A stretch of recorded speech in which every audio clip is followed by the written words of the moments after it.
The assassination of Jon Snow was, you know, obviously the climax of season 5. And this season we wanted to start right where we left off. I think it's the first time we've done that. So many people have ended up dead when the credits rolled that we've thought that if you let it breathe for long enough and you let him just sit there for long enough, it might stir the bit of doubt in people as to whether or not someone they loved failed to triumph over the ultimate adversity. All the chatter about, is Jon Snow really dead? And certainly I was asked that repeatedly by all my friends with the same answer, I could tell you, but they'll kill me. Jon Snow is dead. It was exciting for me because I didn't know I'd be coming back at a certain point, I was told, but I didn't know how. He even had to hold a speech, like I'm leaving the show speech last year. He got up and gave us a big hug. I was like, nah, you're a better actor than that. I'm just glad to have my friend back. Jon's rebirth was a really big moment. There's a lot of anticipation for it, not just from the previous season, but even when the season starts, because it's not resolved in episode 1. It's resolved in episode 2, which I think was very clever. I really enjoyed working with Jeremy last year, and the sad thing about this year was for both of his episodes, I was a corpse.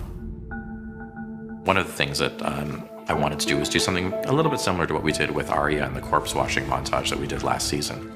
You know, cleaning him is a kind of a slow process ritual over a body. I knew that it was something that Dan and David really liked. So that was a bit of a model for me to kind of do something similar to that, but different.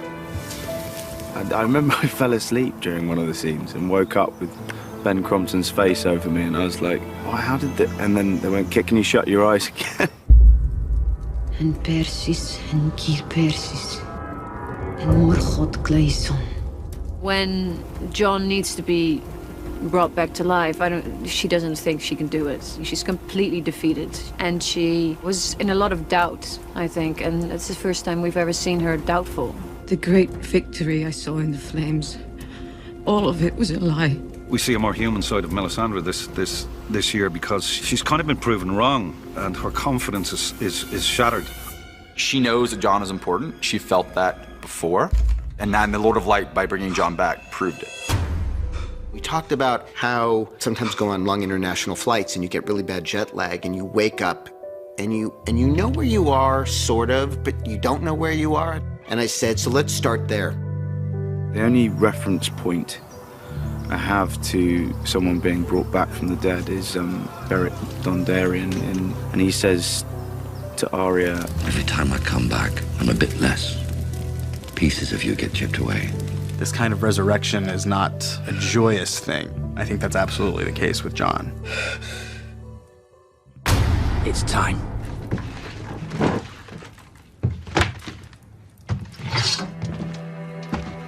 Jon's last act as Lord Commander is to execute the men who murdered him.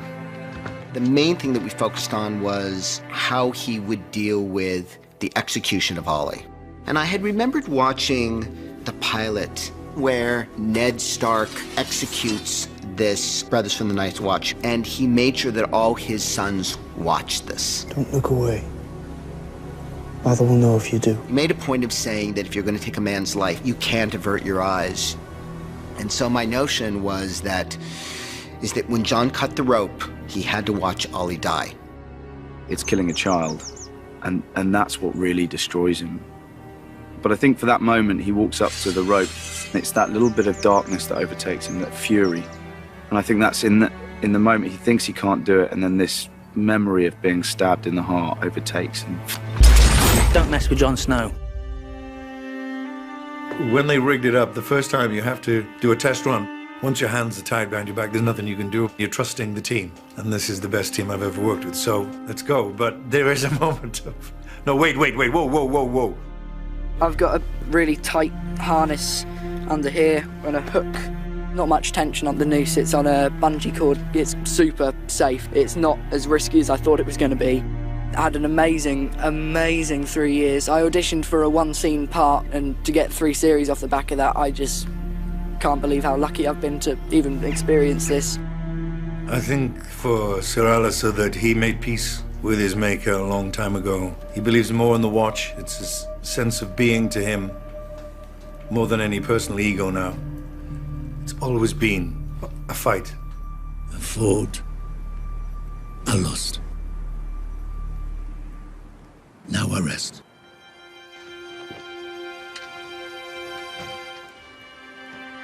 You have Casablanca. In that moment where he hands the cloak to Dolorous Ed, there's no doubt in his mind that this is the right thing to do, is to leave the Night's Watch. There's no turning back once he kills Ollie.